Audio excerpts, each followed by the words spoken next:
ಭ್ರಷ್ಟಾಚಾರದ ಕಿರೀಟ ತೊಟ್ಟವರು ಯಡಿಯೂರಪ್ಪ. ಈಗ ನೇರವಾಗಿ ಬಿಜೆಪಿ ನಾಯಕರ ವಿರುದ್ಧ ಕಾಂಗ್ರೆಸ್ ನಾಯಕರು ಆರೋಪ ಮಾಡ್ತಾರೆ. ಅವರಿಂದ ನೈತಿಕತೆ ಕಲಿಬೇಕಾ ಅಂತ ಸಚಿವ ದಿನೇಶ್ ಗುಂಡೂರಾವ್ ಈಗ ಕೇಳ್ತಾ ಇದ್ದಾರೆ. ಬೆಂಗಳೂರಿನಲ್ಲಿ ಸಚಿವ ದಿನೇಶ್ ಗುಂಡೂರಾವ್ ವಾಗ್ದಾಳಿಯನ್ನು ಮಾಡಿದ್ದಾರೆ.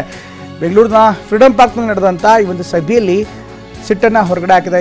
ಯಾವ ಅಧಿಕಾರ ಇಲ್ಲದೆ ವಿಜಯದ ಭ್ರಷ್ಟಾಚಾರ ಮಾಡಿದ್ರು, ಹೀಗಾಗಿ ಅವರಿಂದ ಕಲಿಬೇಕಾ ನಾವು ಅಂತ ಪ್ರಶ್ನೆ ಕೇಳಿದ್ದಾರೆ. ನಮ್ಮ ಪ್ರತಿನಿಧಿ ಜೊತೆಗೆ ದಿನೇಶ್ ಗುಂಡೂರಾವ್ ಮಾತನಾಡಿದ್ದಾರೆ, ನೋಡೋಣ ಬನ್ನಿ.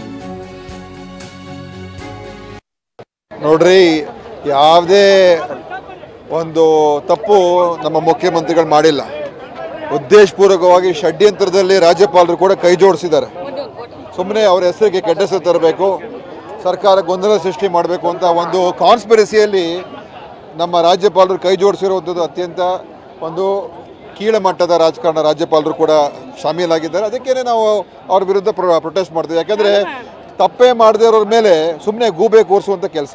ಸರ್, ರಿಟ್ ಹಾಕೊಂಡಿದ್ದಾರೆ, ಕೋರ್ಟ್ ಮಾನ್ಯತೆ ಕೊಡುತ್ತೆ ಅಂತ. ಕೋರ್ಟ್ ಫೈಟ್ ಮಾಡ್ತೀವಿ. ಕೋರ್ಟ್ ಪ್ರಕಾರ ನಾನು ಕೋರ್ಟಲ್ಲಿ ಏನೇನು ಯಾವ ಥರ ಆಗುತ್ತೆ ನಾನೇನು ಊಹೆ ಮಾಡೋಕ್ಕಾಗಲ್ಲ. ಆದರೆ ಎಲ್ಲರಿಗೂ ಕೂಡ ಗೊತ್ತು, ಬಿ ಜೆ ಪಿಗೂ ಗೊತ್ತು, ರಾಜ್ಯಪಾಲರು ಕೂಡ ಗೊತ್ತು, ಯಾವ ತಪ್ಪು ನಮ್ಮ ಮುಖ್ಯಮಂತ್ರಿ ಸಿದ್ದರಾಮಯ್ಯ ಅವರು ಮಾಡಿಲ್ಲ ಅಂತ. ನಿಮಗೂ ಕೂಡ ಗೊತ್ತು, ನೀವು ಡಾಕ್ಯುಮೆಂಟ್ ನೋಡಿದ್ದೀರಾ. ಇದು ಉದ್ದೇಶಪೂರ್ವಕವಾಗಿ ಒಂದು ನಮ್ಮ ದಕ್ಷಿಣ ಭಾರತದ ಒಂದು ಕರ್ನಾಟಕ ರಾಜ್ಯದಲ್ಲಿ ಕೇಂದ್ರ ಸರ್ಕಾರ ಯಾವ ಒಂದು ಷಡ್ಯಂತ್ರ ರೂಪಿಸ್ತಾ ಇದೆ. ಒಂದು ಕಡೆ ಆರ್ಥಿಕವಾಗಿ ನಮ್ಗೆ ಕಷ್ಟ ಕೊಡ್ತಾ ಇದ್ದಾರೆ, ರಾಜಕೀಯವಾಗಿ ಕಷ್ಟ ಕೊಡ್ತಾ ಇದ್ದಾರೆ. ಎಲ್ಲ ರೀತಿಯಲ್ಲೂ ಕೂಡ ತೊಂದರೆ ಕೊಡದೆ ಇವತ್ತು ಮೋದಿ ಅಮಿತ್ ಶಾ ಅವರದ ಅಜೆಂಡಾ.